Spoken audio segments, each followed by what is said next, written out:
Welcome to the Awaken Organization. Welcome to the Awakened Organization. I'm Jeremy. And I'm Peter. And we have the honor to meet with awesome business owners who are striving to live in a way that is more sustainable, equitable, and just. Peter, who are we meeting with today? Amanda Baker, COO of Tease Tea, teasetea.com, as well as the Founders Fund, supporting women entrepreneurs, which is a not-for-profit arm of Tease Tea, separate organizations, but sister organizations. We have an amazing conversation about all sorts of things, how social and environmental solutions can sometimes be the most efficient, all sorts of functional blends about their teas and how they can increase your wellness, and how B Corp certification is the ultimate test or litmus test covering all aspects of your business. And are you covered operating Amanda's origin story, and we also found out a bit about Founders Fund and some of the awesome work that they're doing, some of the ambitious goals and the reforming of their company, and even coming from some Dragon's Den funding and the world of TV and social media. So. Yeah, and I think lastly, you definitely want to tune in. You find the origin story of Jeremy's obsession with Kim Kardashian throughout the whole podcast. And we'll it's edit brilliant. that. Thanks. Yeah, perfect. Let's start with just like a landing where we're at, maybe a high and a low from your week. Amanda, you're in Miami. There's got to be something to that and some international business travel and all that. So just a high and a low, we can all arrive and then we can just start chatting. So Miami was kind of a last minute trip because there were $200 round trip tickets direct from Ottawa. So I'm not technically here for business. I am here with Sheena, our founder and CEO, and we are talking a lot of business, but it was just kind of a spur of the moment thing. So I guess that's a high for me to be able to just be like, hey, Miami, never been there, seems kind of fun. A low, I hate this, but supply chain is always a low for me because it's so complicated, especially when you're doing it responsibly and ethically. And Christmas is technically tomorrow if you work in a product-based e-commerce company. So I'd say dealing with supply chain has been my low for the week. How about you guys? Yeah, high for me is first weekend in probably 3 weekends where I've not been sick. I got some COVID or toddleritis. I got some small kids and they just lick the bottom of shoes sometimes for fun. No, I'm going to get whatever you get. So the high is feeling good. Low, it is 48-hour bad case of the Mondays. It started off rough yesterday and it's been rough till today. So. What's up with people anyways? Seriously. More people problems. I don't know. People. For myself, yesterday, so we're a marketing agency over here in Ottawa, Amanda. So we landed our biggest contract yesterday out of the blue. Well done. For a little boutique spot here who's pretending to know what we're doing. So that was cool. And we got a really nice email. I have to tell you this from the CEO. It's a forum for international trade training. So it helps people go take their Canadian businesses internationally. And she writes us to say, you had such lovely references. I hope we're on the reference list one day. And I said, that's so nice. We haven't even worked together, but I hope you're on the reference list too. Low, I'm feeling my first case of old manness. I have tendonitis in my knee from overtraining and I have a race in 6 weeks and I was low-key first world depressed. And then I saw physio this morning who says I'm not totally falling to shit. And so now my spirits are back and my first world problems are addressed. So I'm feeling better. Good. I mean, 6 weeks is still some time for you to correct if you needed to, though, right? It's a 13-hour event, so I got to get this thing down pat, yo. Damn. Yeah. And then read David Goggins' book and realize that you could run on a broken leg for 24 hours. Yeah, I got it, dude. I will show up with a broken leg. So this other guy run into this old Obi-Wan Kenobi of marathon running, and he's like, you just need to get to the finish line. He's like, you need to stop the bullshit, stop the madness. Do you remember that lady Powder? She had the buzz cut of super blonde hair. She's like, stop the insanity. And he was just like, shut up, get your shit together and get to the starting line. I said, all right, fine. I mean, sometimes you need that. Totally. I needed that in that moment. The Kim Kardashians of the world to just tell people to get up and work. Gotta do it. Yeah. Gotta go. That caused such a wave in the women's entrepreneurship space. People were so pissed about that Kim Kardashian thing, but it was really interesting. Anyway, tough love is necessary, I think, sometimes, and sometimes it's useful. Yeah. It was So a very there's probably a tea for that tendinitis, Peter. Ooh, there is. We just happen to be talking to Amanda. anti-inflammatory. Yep, turmeric tonic. I can send some your way. Do it. I'm in. Where do I order? Should I just go online now? I got to support the business. I can't take. I'll just send it to you. All right. Deal. Well, I'll send Turmeric you the email tonic's for Mudwater. Yeah, definitely. Okay. Deal. So, Amanda, we do want to talk about teas, but we wanted to start with you and learn a bit about what got you into this crazy journey of doing good and saving the world while building a strong business. And we sort of LinkedIn stalked you, low key. So maybe you've been on this saving the world journey for a little bit. So maybe you can tell us what in your life brought you to wanting to do more than just make money and be the next Kim Kardashian? Wow, I didn't know you were going to like throw me all the way back to like teenage Amanda days. I had to like take a second to be like, ooh, that woman. I think that what really got me interested in the idea of business for good was way before there was even words for it. I got interested in food security. I initially wanted to be a chef when I was a kid, you know, as a lot of kids do. It's like a very romantic trade to like look up to. And so I went to culinary school at George Brown in Toronto.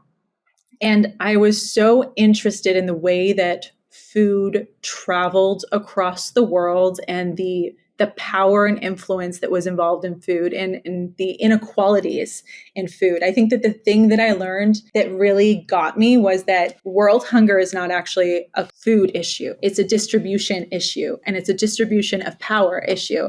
And that just hit me so hard that I became so invested in business and the way that it intersects with equality. And so I started going down that path, and I was looking at a lot of community food centers as, you know, something that I would potentially want to be in for my career. I was looking at all these things, and I was talking to people working at charities and doing some really incredible work, but they were all so fucking miserable, and they were all burnt out. And they were trying to do really incredible things with like no resources, and they weren't able to take care of themselves. And I was just like, shit, like, is this really what it is? If you do good, you have to like sacrifice yourself. Is this what the cost you pay is for doing good? I spent years, like, I was a pastry chef, and I worked at David's Tea. I was one of the first employees at David's Tea, but I was doing all these things in the food industry where there was always some kind of either social justice or equality work involved. So when I was a pastry chef, I was a vegan pastry chef. And at David's Tea, I was really interested in the ethical teas coming from different parts of the world. And so I kind of pursued this in a lot of different ways, but I was really disheartened because I thought at the end of my career, or when I get to like that point where I feel successful in my career, I'm probably going to feel like shit as a human being because I'm going to be so depleted. So I was just kind of like swimming in those waters, being like, oh, like I'm going towards this thing, but it doesn't really feel like it's going to be long-term sustainable if I want to be a happy person and also make an impact.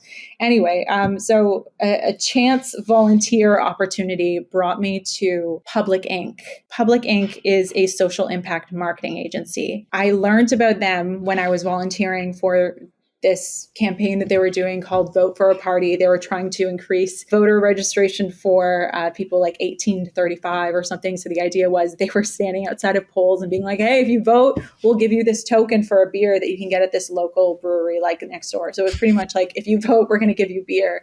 And I liked that concept too, because it was like very scrappy and fun, but also got a ton of impact. So I started talking to Public Inc. and I was pretty much like, whatever job you have, I want it. I'll clean the floors. Like, I don't care. So I landed at Public after a couple months after talking to them, and they have a very general office role. Like, they were a startup at the time. So it was kind of, I don't know, can you figure out filing systems, and can you figure out how to set up the internet? It was very general, and I was just happy to be there because it was the first time in my life that I was introduced to profit and purpose as a collaborative thing. The way that Philip Haid, the CEO of Public, describes it as profit and purpose actually work together. The more profit you have, the more purpose or impact you can have. And the more purpose or impact you have, the more profit you can have, because it should be part of your marketing for sure. Like, you should make money if you're doing good, and you should do good if you're making money. So this idea was like revolutionary to me. Like, it changed my entire way of looking at the world. It changed my way of looking at my everyday purchases in life, like as a consumer. And it changed the optimism I had for the future of my career. Because I was like, wow, like this is something. And that was before people were saying social impact and all this stuff. Social responsibility wasn't a thing. Like this was way before all of that. Like every single client that came through Public Ink Store, we had to educate them about what social impact was and why it was valuable and why we weren't just hippies high-fiving in a room with a ping pong table. So it was, at the time, it was very new and fresh. And that was really exciting for me. That's awesome. It's funny how we arrive at these things, like these pivotal moments. Jeremy, what about you? What was yours? Did you have one? That origin story, Amanda. It's kind of, it's kind of two. Like one was in the teen years. And so I went like kind of where Amanda was at, like a little bit more activism and activist oriented of, man, this shit's broken. I want to make it better, but not really finding the avenue or the vehicle. And then it was the Green MBA program that I did in the early 2000s that really started to like open my eyes to different organizations like Mondragon in Spain. They're the largest co-op in the world, it's like 20 billion in revenue. And nobody ever thinks of a co-op, one worker, one vote with 100,000 employees being that big. So I was just like there's another model. It's not all Microsoft or, Monsanto or whatever. And so similar to Amanda was like this, oh wait, there's like a whole other option that exists that doesn't just have to treat people in the environment like shit in order to make money. And so that was kind of what inspired me early on. And Mondragon was the one that really, really kind of changed my perception that there's alternative business structures too that exist. And so that's kind of why we're on the path towards employee ownership. And I love the stories, the success stories along the way. And then one of the first ones was Interface Flooring. They're a rug manufacturer, Midwest US. They did like airport carpets, and the CEO had some revelation. I'm probably butchering his origin story. He had some like revelation of all the carpet that was going to landfill because none of it was reusable. And he committed to being a net zero company. This was like 80s, 90s kind of a thing. And in the 90s achieved this like net zero, or it might have been in the early 2000s, but achieved this net zero with carpeting of like being able to completely strip it apart, take it apart and, recycle, reuse, whatever, all the components and all of the flooring, and had a huge impact. So supply chain and environmental degradation and damage. And so that was one of the early just examples of like, oh, it's a remake the way we make things. And the book Cradle to Cradle, I don't know if you've read that, William McDonough. It's the idea, instead of like something going from cradle to grave, which is most products, is you make it and then you throw it away. Cradle to cradle is that you make it and then it returns to the stream from which it came from. So if it's organic compounds, it's compostable, teas. Or if it's on the technological stream, then it's reusable. So copper, wire, metal, plastics, all this stuff can be reused. And just to not build things in such a way that they cannot be deconstructed and reused. And there's a whole certification on Cradle to Cradle. It's just a different way of designing things. And even like to business parks where the waste output of one building is the input for the next. So it might be hot water or steam or some other grain out of a brewery or something. And it's the ingesting for the biofuel of the building next door. And then they start like that, these eco-industrial parks. So anyway, I'll get off. I love that. And I love a lot of times I'm seeing that the solutions to social and environmental issues are actually the most efficient financially as well. And that's where I get really stoked when I'm like, this is a win on both fronts. You can't always do it. It's like a fine balance and technology needs to catch up and some things like that. But when you can do that, it's just like, God damn, that's just like, oh, chef's kiss for business. It's like win, win, win all around. And that should be the goal. And I think that it's interesting the way that we're starting to shift to see leaders in business as leaders for society in so many ways, because I think that true entrepreneurs are problem solvers. That's what they do. That's their fuel for life. If you have a problem with an environmental thing, give it to somebody who is an entrepreneur. They're going to figure it out. So I think that it's beautiful that we're using those types of minds and applying them to like some big world situations. Yeah. And that comes back to not to demean any of our nonprofit friends, because they absolutely provide a valuable and huge safety net to the world. But I love market-based solutions because that efficiency piece is just baked in. It's just problem solving and efficiency, and the competition aspect means that it really needs to be good and needs to be valuable, or it's not going to have a market. Some of the solutions that come out of market-based social entrepreneurship solutions are like mind-blowing, amazing ideas that took some real ingenuity to come up with. Yeah. And if you're burnt out working in a charity because you're under-resourced and, you're working like 90 hours a week or something, you're probably not going to have the brain capacity to come up with those solutions, right? And not to say everybody working in nonprofits or charities are burnt out. I interviewed a lot of people when I was going into that, and there was some real consistent patterns. Well, the research shows that all of their upper level management from executive director on down are underpaid, I think by 40 or 50%, if not more, to the private sector. And there is that complex of feel bad for taking money to try it because that could be going back to the recipients of said funds. And so there's this guilt accompanied with this work, which is this whole battle around admin costs for charities, which is a totally different topic, which pisses me off. But anyways, because we work with a lot of charities as well, and trying to help them get out of their own way oftentimes is not easy. And so I like the market as a forcing function for creativity and innovation. You're not getting grants and subsidies to make this happen, right? You got to provide value to somebody out there who wants to give you a buck to do it, right? So we're on a small digression here, Amanda. I apologize. Yeah, sorry. I got very excited. No, I'm excited too. Well, so funny enough, these interviews go all over the place. So we definitely wanted to hear your story, but clearly getting into these systemic conversations are where bigger change is going to happen. So I have a question for you. You said when social and environmental, so when you see me looking left, I'm just taking notes about everything you're saying, are sometimes the most efficient solutions.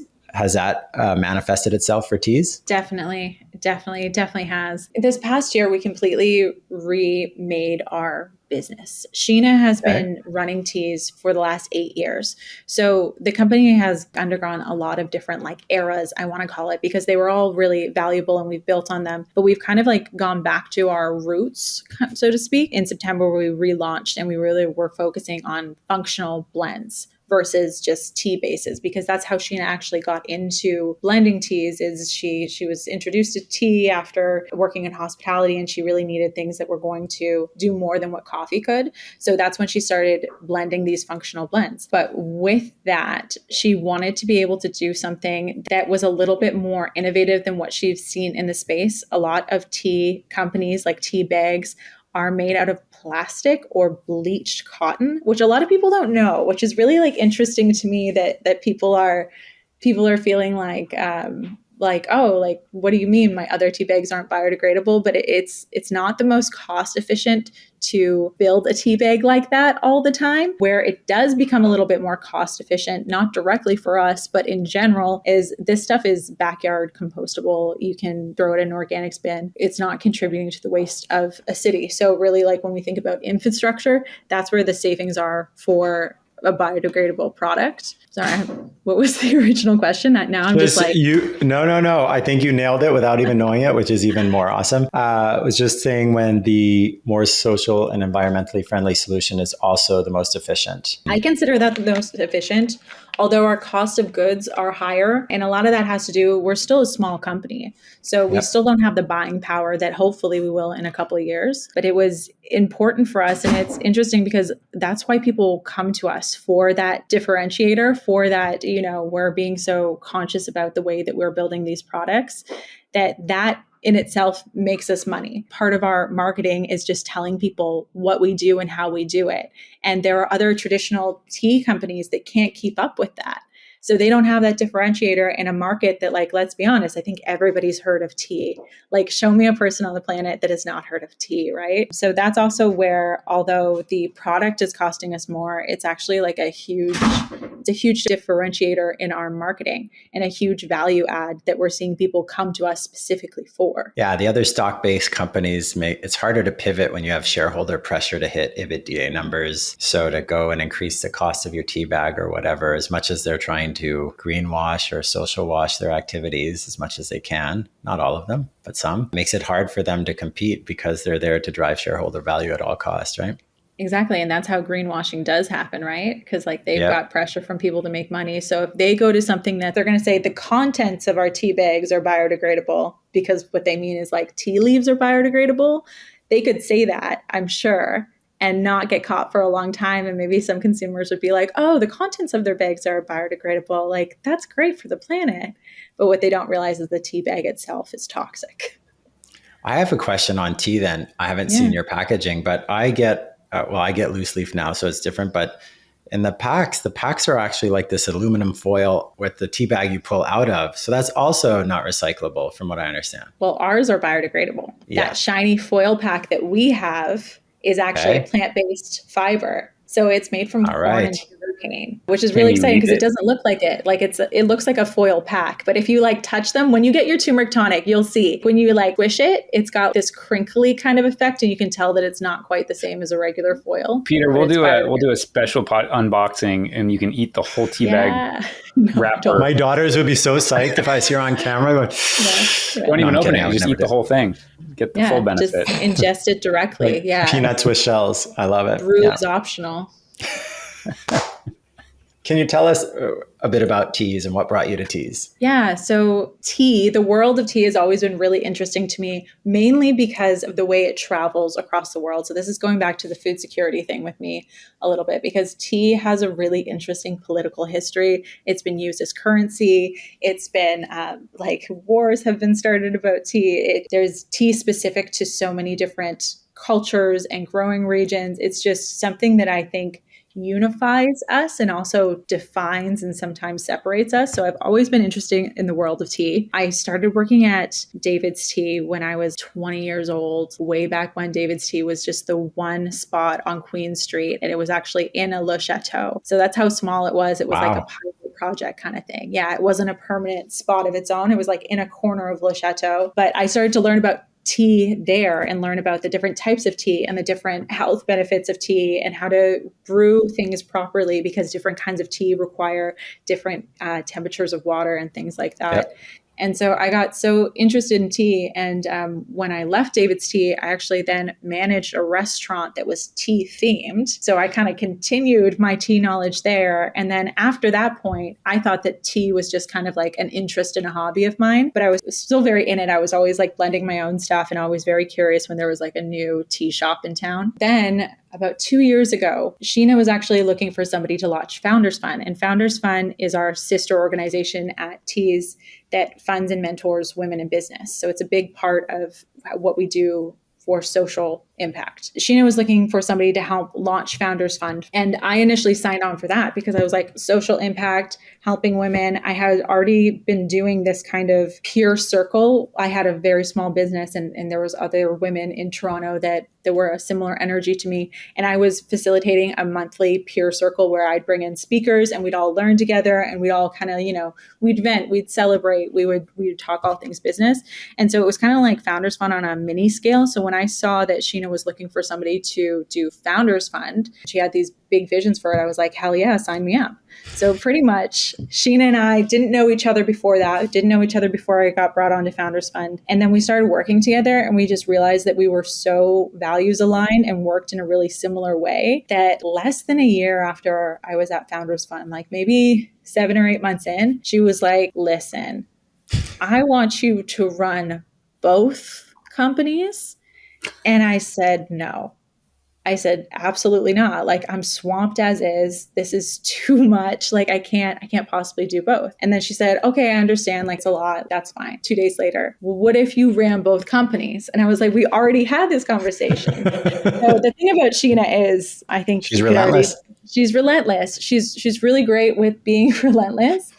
But she's also very persuasive. She's very compelling. And so eventually I was like, fine, like I'll do it. I'll run the two, like we'll see how it goes. I've just been so in love with it ever since. We've got to rebuild the company together and we've certified for Benefit Corporation. Shortly before I joined the team, actually, I certified us, but I was a contractor at that time. And that also, I think, really solidified our working relationship and also the value I saw in Tease as a company, because Sheena was kind of accidentally, socially, and environmentally conscious and had kind of built Tease around her own values. When I went to certify us for Benefit Corporation status, it was, I'm not going to say it's easy because that process is incredibly grueling, so hard. Like I'm very pro certification, but anti-certification process because it's so inaccessible. That's another topic for another day, maybe. But But Sheena was just so on board with every recommendation I had. And she already had a bunch of policies and ways of doing things that were light years beyond what a traditional business would have been doing. So that really solidified what I wanted to build with Tease and where I saw Sheena and my working relationship going to. And it's been really great ever since. Like I mentioned, we relaunched everything last September, so not even a year yet, with fully biodegradable. We believe we're the first fully biodegradable blend collection in the world. We have not seen it anywhere else. Somebody's welcome to like show me another brand, but we keep looking and it doesn't seem like anybody else has been able to do it. We invested so much time and energy making sure that every aspect of it was intentional, even like down to the way that the packaging is designed. Like every blend has a quote from somebody in the Founders Fund community. Typically it's like related to the blend too. So it's like we were trying to hit all angles from social, environmental, and then also just like community support. So yeah, it's been a journey. You guys are rock stars. We try. I mean, some days we feel really cool. Other days, not so much. Other days it's like a Monday on a Tuesday, right, Jeremy? It's always a Monday. So wait, how did you run two businesses after not wanting to run two businesses? Like, how did that actually work out? Logistically? Yeah. So you were swamped with sustainably. Yeah, sustainably. Yeah. So we were just talking, very kindly about how nonprofits tend to overwork and underpay their people. How did you pull off? It was rough for a while. I really had to figure out the balance. And we did end up bringing a contractor onto Founders Fund to help support me, which was great because I had already been building Founders Fund. So I already had the processes and stuff in place. And then we started building the team at Tease too. It really wasn't as bad as it sounds. I knew that it was going to be a period of time where I was going to be running the show on both sides. And of course, with Sheena's insight and support.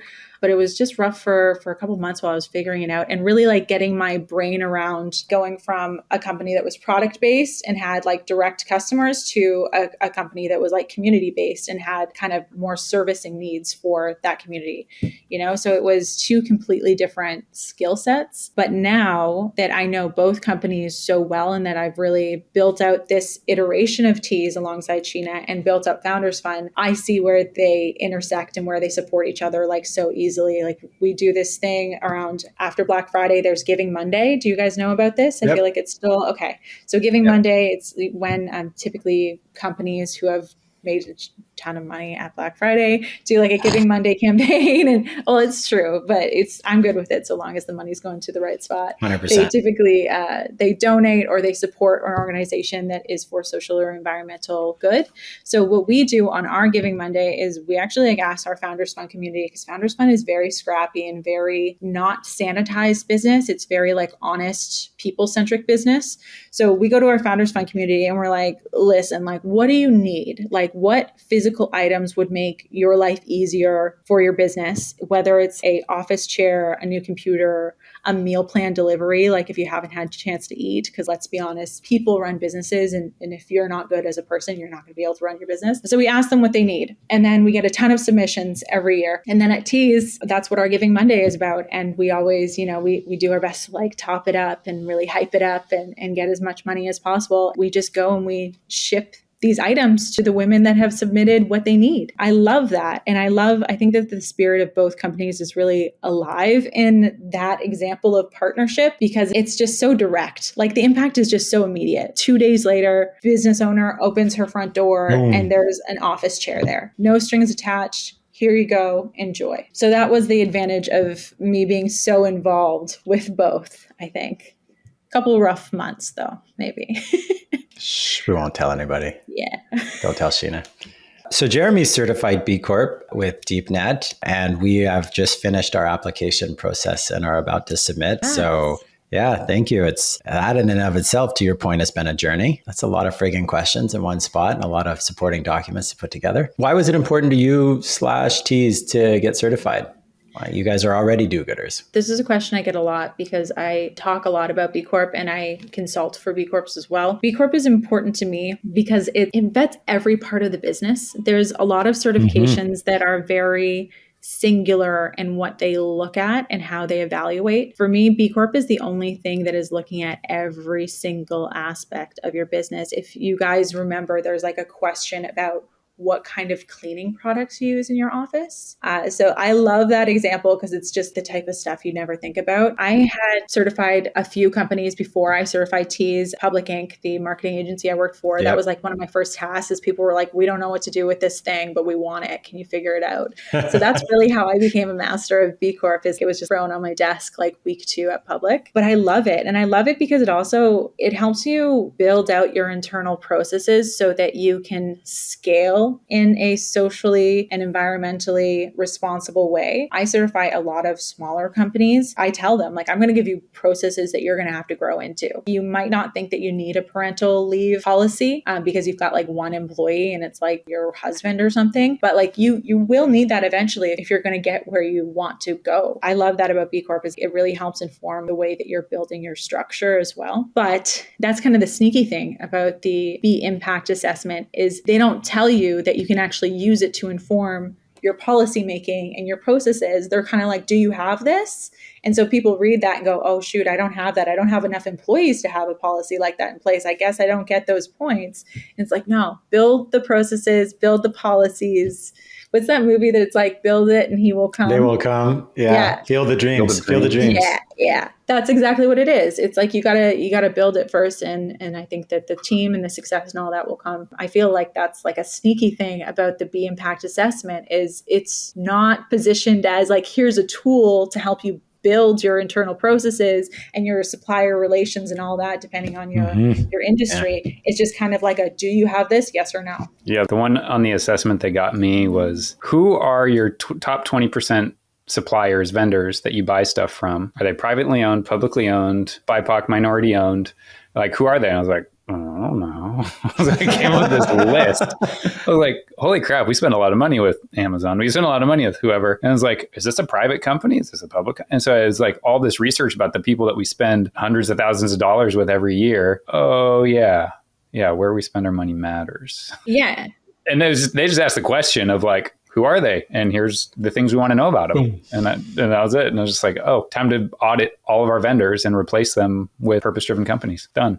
Yeah. And isn't that great though? Because now you feel good about that. It's like a blind spot you didn't know you had. And now you can address it and feel good. I call it like a physical for your company because it's so invasive and intimate. And it can be really embarrassing too when you're like, I've never heard of a whistleblower policy. Like, a lot of people say that to me when I'm like, here's what a whistleblower policy is and this is how you do it. They're like, I've never even, should I know that? Am I a bad like owner for not knowing that? It's intense. I would say 30% of the shit I didn't know of. I was reading on this stuff. I'm like, people actually put that in place. It was a lot of work, but we built a team member guide after it and we implemented stuff. And the thing that hit me as we started Karma Dharma 5 years ago now is we're 11 full time with contracts and stuff. How transparent are you about your numbers and your profits and your impact statements and all this? And it's like, immediately we started that following week, we shared all of our numbers. Here's what it looks like. What was funny is, first of all, I was scared shitless. But secondly, it's like everybody's like, wow, I'm so excited to understand how this all works and what we're doing with their money. Wow, entrepreneurship, isn't that great? Yeah. They're like, how are we? Last year we lost $7,000. How do we still have jobs? Yeah. Where did that come from, Peter? Oh yeah, you lost it. Okay, thanks. Yeah, thank you for that. No, I'm kidding. I'm semi-kidding, but not. Totally. Yeah, no, I totally get it because at Public, I was trying to rally to get salary disclosure so that everybody knew what everybody else made, so that we could ensure that everybody was being paid properly. Because if you're, example, a woman and your peer is a man and you have similar expertise and experience, like you want to be able to check that to make sure that you're not getting paid less, because that happens. But anyway, it's like that was too much and too scary, and I totally get that. But I think that level of radical transparency is going to become more and more normal. I agree. With the future of work. Yeah, and I agree. Like the pandemic has done some very horrible things, but some very cool shit in terms 100%. Of the way that we work and the way that business is too. I was shocked when like that Elon Musk thing that came out. He's like, everybody must be, and I'm like, you are a technology company and the biggest collector of data in the history of the world. You don't know how to measure your team's outputs? I'm so confused at that. Because like, if somebody on my team doesn't do their job, I know because it affects the company. So it's like, why is it a problem for people to work remotely if you're able to measure their value in their role? I think that was a bit sidetracked strange, us. especially as he's like going to buy Twitter. You're bringing them back old school, like from the 20s. Come back to the factory. Yeah. So it was a bit weird. Super weird. I just don't understand the logic of it. That's a whole other podcast to that. We can get into that analysis. That'd be fun. That would be. I'll be a reoccurring guest. You're welcome anytime. I think we should. Elon Musk painted that picture behind Peter, actually. The poor picture gets so much hate. I think it's beautiful. It does. It's like sunshiny, it's flowers, it's botanical. So I love it because it like suits teas. Everybody in my office, so being now recently turned 48, and 6 out of the 11 people seem to be born between 94 and 95. That's like my grandmother's painting. That's like so pretty. I feel, thank God it's not in my office. And I'm like, yeah, you can go somewhere. And Yeah. I'm like, That subtle gesture. yes, very subtle. Talk to us a bit about Tease. What's the big dream for Tease? Is there like a big, hairy, audacious goal you guys got set out for yourself? Yeah, I think the big non-measurable goal for Tease is that wellness and innovative wellness, like using adaptogens and like certain herbs, will become accessible for everybody, will become comfortable for everybody so that people can really be in charge of their own wellness and not rely on. So that's really the big goal, is like to make wellness and modern wellness accessible for everybody. On like the business goal side, I really want to see Teas everywhere. I want a product that is biodegradable, that puts people's wellness first, that is at an accessible price point in the wellness category. I want that to be widely available to everybody, no matter where you are. Because I think that when we think about wellness and the products that are available, we think about big cities. We think about, sexy cities like Miami and people taking care of their health there. But we don't often think about people living in more rural areas, not taking care of their health. And I think that as people start to diversify where they are living, another result of the pandemic and another result of remote work, I think that we're going to see a lot more need for more modern support in all areas, but especially wellness, because that is becoming more and more of a concern for people and more of a focus. As people are cracking out at the speed of life, left, right, and center, it's like an epidemic to watch people cracking under the pressure of speed and expectation out of life. Sorry, this is a total digression, but I'm just watching it with a 15-year-old and 12-year-old girls at my house, and the pressure of an unopened snap. I'm like, wow, that's a thing. So you guys don't talk, you just exchange photos of each other. Yeah. And he didn't open that random photo of the side of your head? No. And then like quasi tears. And then I expand that into like adults. And I'm like, wow, we joked about keeping up with the Joneses, but it is like taking this massive friggin' toll on people's mental health. So I'm down with you on the wellness, but I think at times it seems an epidemic unto its own, You're totally right. And it's interesting because I think that with all this obsession about like social media and all going so fast and burning ourselves out, we look to like really bizarre wellness trends sometimes. A lot of pills and stuff, a lot of supplements are very expensive and come in pill format, but that's not typically the most comfortable or easiest way to take a supplement, and sometimes not the best to actually absorb those nutrients. You don't absorb it into the bloodstream. Yeah. A lot of times water soluble like tea is actually the way to go. And it's also just a comfortable format. And there's nothing scary about it. Everybody needs to drink more water. I mean, come on. Yes. Yeah. But I mean, swap water out for some herbal concoctions. That's what I'm saying. Everybody needs to drink more liquid. Don't need more pills. Yeah. Doesn't it count if it's tea? It's still drinking water, no? It depends what kind of tea. Because I feel like if it's got caffeine in it or something like that, it might not be exactly the same thing. But most of our blends are actually caffeine free because most of our blends are there for the functionality of it, right? But we do have some caffeine blends. Could you share just a little bit? Later. Could you share just a little bit about Founders Fund and the vision goal there? So we just covered Tease. Yeah. I'd love to hear the sister side. So I'll tell you a little bit of the origin story about Founders Fund because I think that it makes the most sense in that context. Sheena, when she was building Tease, she really didn't have access to a lot of resources at all. Sheena and I have very similar backgrounds where we didn't go to business school. We weren't from families that went to business school or engaged in politics or finance in a big way. Like we lovingly call ourselves white trash families. So we came from like very like working class, like Don't worry, we can edit salt that of out. the earth type of people. Yeah, maybe I don't know what the white trash thing. So Sheena found that when she did get to a stage where she was opening her business, she didn't have access to a lot of resources, including people to ask advice from, finances, how to do things. And so she was wading around in this big pool of opportunity and possibility, but she didn't know which way to go. Luckily, Sheena is an exceptional human and learns very quickly. So she was able to figure it out after many, many challenges. But once she got to a certain point where Tease was a stable business, she was making profit, she was feeling good about it, she was reflecting on her journey and she was like, it shouldn't be this hard. Like, it should not be this hard. I shouldn't have had to like go through all the things that I did just to get financing and just to get advice. We shouldn't be holding these secrets in. We should be like sharing them with community. So Founders Fund really came out of a desire to share knowledge, to share accessible funding. And when I say accessible funding, I mean easy to apply to. I mean like non-equity, no payback, literally here's your money and do what you need to do with it. So that's really where the spirit of Founders Fund came from. And with that, now we have mentors that people can book on the website, completely open for anybody to just go and book a mentor based on the mentor's profile. Our funding, which we will be announcing our funding finalists very shortly, is really easy and accessible. It takes you under 30 minutes to apply to. It's not this huge government grant thing that takes like 4 hours and like a piece of your soul. We also have like support classes while you're applying for the really short 30-minute funding. We're like, let us do a support class so you can ask us question and we can give you advice.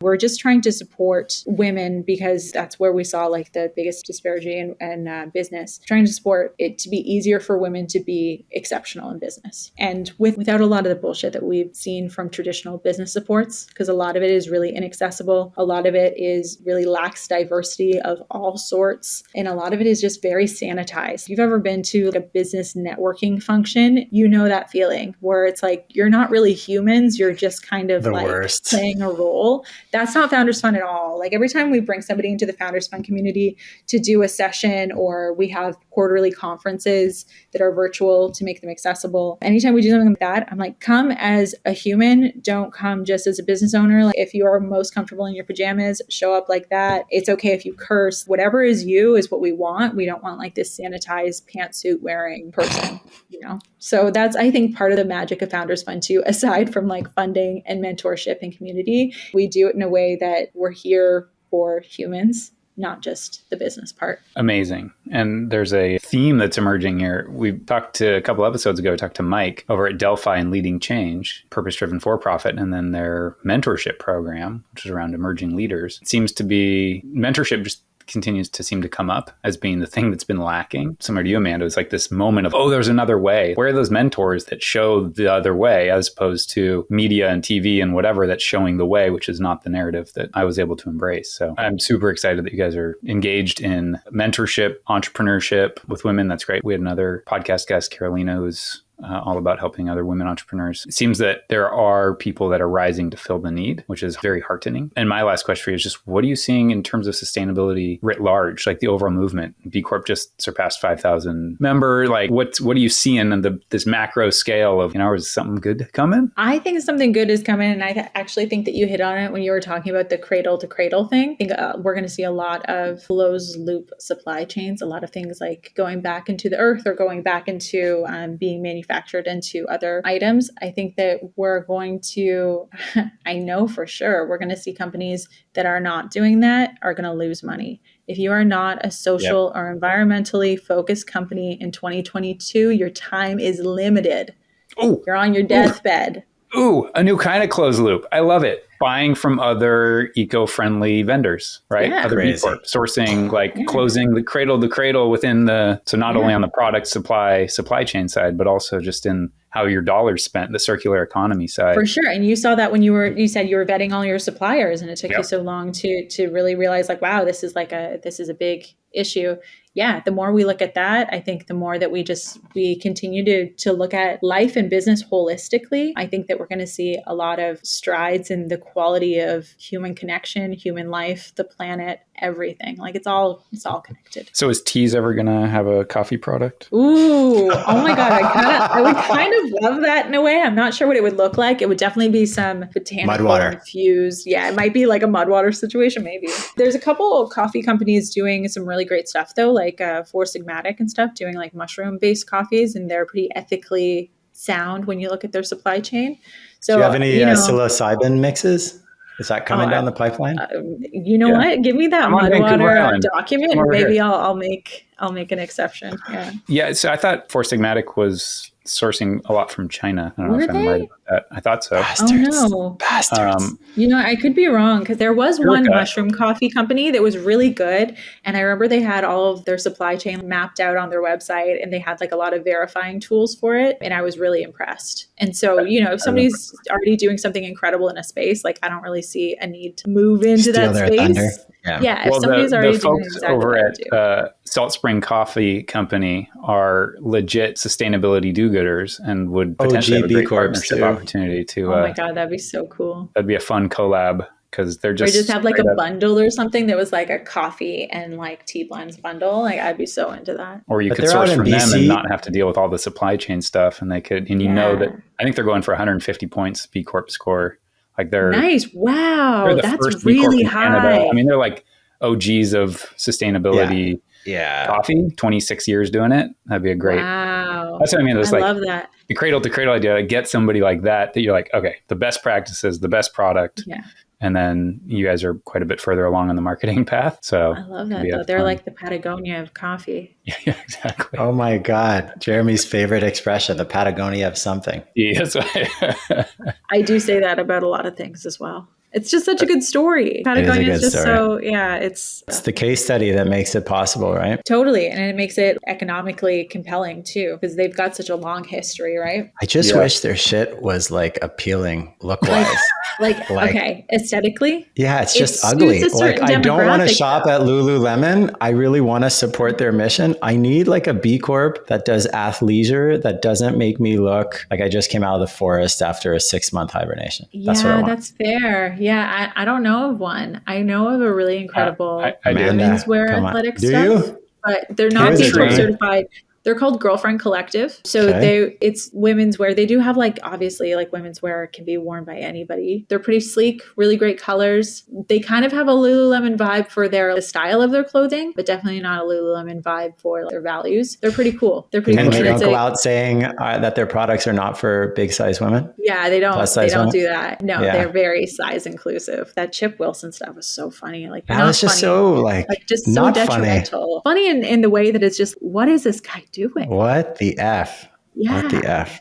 So, Jeremy, what was your brand, dude? Tentree. I know them, but my thing's with the fabrics. I just don't want cotton that I'm going to soak with nasty sweat. They have the good make stuff. Awesome products, and they're an awesome company based in Canada, Vancouver. They're doing amazing stuff. So they plant 10 trees for every product you buy. They were using some third party kind of like tree planting verification, something, you're planting trees in Uganda, you're planting trees in the Amazon, planting trees wherever. And the visibility and the data into it was poor. They built their own. They used blockchain technology to like build their own tree mapping, planting software, which is amazing. It's this whole separate, so that's their nonprofit mission, right? So that's their sister org now, creates true transparency into tree planting initiatives, period. And it was to support their own business. Anyway, very cool company. That's cool. I love that because I also think like they could make a lot of money with that too, as they should. Totally. It's an easy and again, a market-based solution to a thing that doesn't exist, that they can be their own largest customer to fund it. And then eventually it'll be a product that is valuable to others. So love it.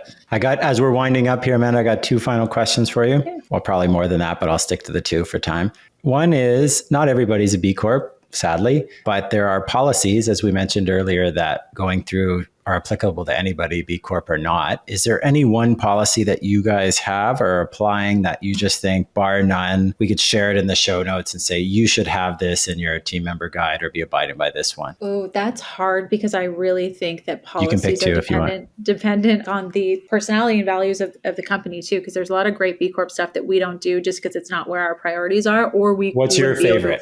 What's your favorite? Okay, my favorite one is where you have an education program for your staff that's not directly related to the work, but that can support the work.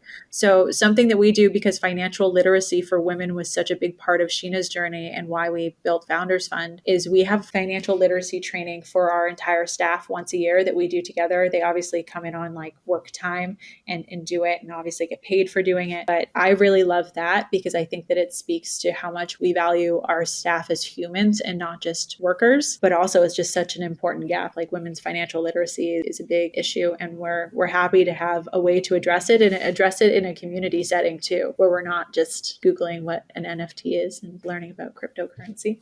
I shouldn't be paying fair, financial literacy training for everyone. Yes, a gap for women, but for sure all employees. I love that policy. I love it. I'm still wondering, back to the NFT thing, how people are paying money for an NBA highlight that's like on YouTube. I still fucking with my brain. I don't get it, actually. I don't get it. Know. I don't want to get it. It's so strange. I don't think so. Is there anything exciting, Tease, Founders Fund, or anything that you guys have on the go that you would like to get out into the world? Ooh, well, Founders Fund is coming up to our live pitch event. So we have 5 finalists that are going to be pitching and going home with some funding. So that's very exciting happening at Founders Fund and always kind of the highlight of the year for us. Something happening at Tease. Oh, I don't think I can say the thing is happening at Tease. I think they're still confidential. We have some really incredible partnerships that we're very excited that are going to be coming in towards the end of the year, beginning of next year. But some really values aligned people are going to be involved with these products.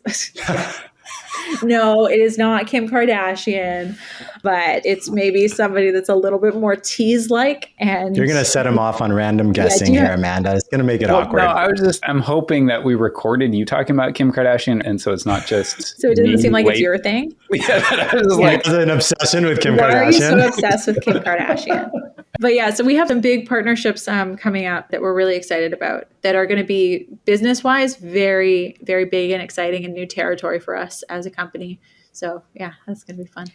Are you guys in stores or not? Fully online? We are. Yeah, we are. So we're in the Bay and Indigo online. And then we have, I think we're up to 300 retailers across North America, independent retailers. It's That was a really intentional expansion for us in the last year, actually, because we weren't in a lot of retail spots prior to the relaunch of the company. Great for brand awareness and distribution. Congrats. And we're just trying to get into more hands. Yeah, we just want more people to try it and honestly just think about their health. Before we head out, did you have any questions for us before we go? I want to know what you guys think is the most exciting or important B Corp policy. What's the one that really hit it for you guys?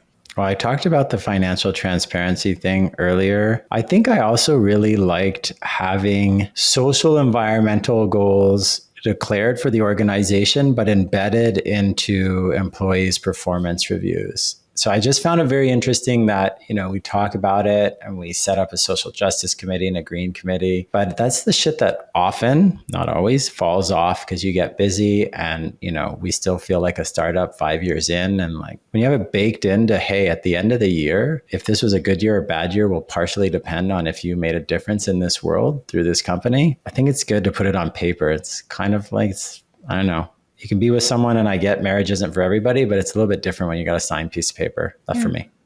I love that. Yeah, for me, it was our sustainable purchasing policy. So it came out of that, my aha, I was like, oh, crap. So we actually put a sustainable purchasing policy in place, and through that created a whole program. So one, we plant trees to offset our customers' IT footprints, but out of the purchasing side came an e-waste initiative. So we found responsible e-waste handlers across all of North America. And then wherever our clients are in North America, we will responsibly make sure that their e-waste doesn't go in the landfills overseas kind of a thing, and that it's handled the right way and certified as such. So that all came out of that as a policy. That's huge. That's awesome.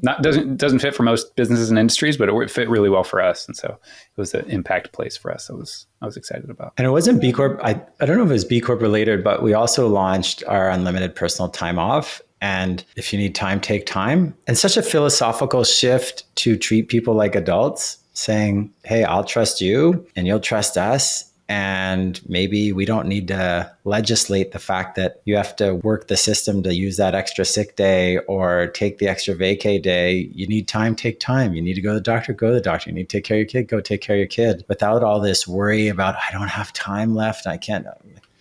It's amazing if we treat people like human beings and adults, maybe could pay back. I don't know. It's like I'm going out on a limb here, but it might pay back. I love that. Yeah. We'll see. Okay. So Amanda, thank you for your time. Do come visit when you're in Ottawa. I will send you the Mudwater stuff. Yeah, we're down the road, so we should grab some tea. There's a David's Tea near here, but we won't go there. We'll just celebrate with yours. I drink tea on the daily, so I'm super down. I hope you have I'm going to go check out if you have some jasmine variation.